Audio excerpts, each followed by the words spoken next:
और आपका नाम और आप क्या वक्फ के पक्ष में हैं? मेरा नाम मौलाना कौकब मुश्तबा, राष्ट्रीय अध्यक्ष उलमा फाउंडेशन। उसी का आज वफद जेपीसी कमेटी के सामने पेश हुआ था, जिन्होंने अपने जो पॉइंट थे वो रखे हैं।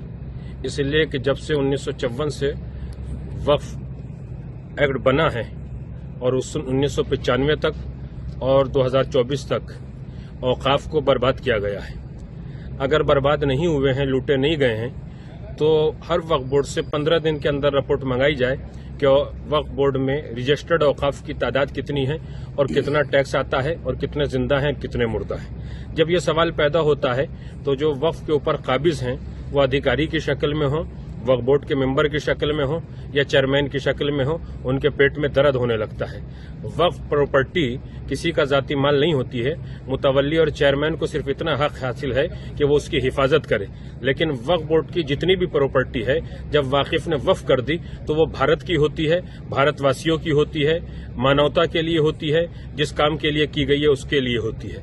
आज मेरी भारत सरकार से गुजारिश है कि जल्दी से जल्दी वक्फ संशोधन बिल 2024 पास किया जाए और जिन लोगों ने वक्फ की जायदादों को बर्बाद किया है, खाया है, लूटा है, उनके खिलाफ तत्काल एफआईआर दर्ज करके उनको सख्त से सख्त सजा दिलाई जाए, ताकि ये सरकार की संपत्ति, कौम और मिल्लत की संपत्ति फिर से कामयाबी और कामरानी की तरफ मिल्लत इंसानियत को बढ़ा सके। मौलाना साहब, आपने सजेशंस क्या क्या दिए हैं आज मीटिंग? मैंने जेपीसी के सामने शिया समुदाय के मसले के ऊपर एक बात ये रखी है कि भारत में 36 सूबों में से 2 सूबों में शिया वक्फ बोर्ड है, बाकी सूबों में शिया वक्फ बोर्ड स्टेट में नहीं है।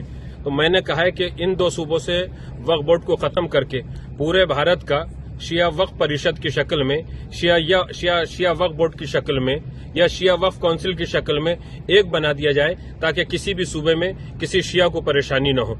और जब सेंटर में वो वक्फ बोर्ड या वक्फ परिषद या वक्फ काउंसिल बन जाए तो उसमें मेंबर जो भी हों वो इस तरीके के हों कि जो उसकी अहलियत रखते हों। किसी भी आदमी को उठा के उसका मेंबर न बनाया जाए और वो 7 सदस्यों की एक कमेटी हो जो पूरे भारत में औकाफ की हिफाजत करके वहां से उसका टैक्स वसूल करने के बाद जिस काम के लिए मुतवल्ली ने कहा है उसके ऊपर खर्च किया जाए। जो एक बात हमको पता लगी है कि आपने मुतवल्ली को टैक्स भरने की बात को कहा है कि अगर वो टैक्स नहीं भरते तो उनके खिलाफ भी एक्शन लिया जाए। जो मुतवल्ली 1 साल के अंदर जो ऑडिट होता है हिसाब, उस तारीख पे हिसाब करने के बाद टैक्स नहीं जमा करते हैं तो 15 दिन के अंदर उसको हटा दिया जाए और उसके खिलाफ एफआईआर दर्ज हो।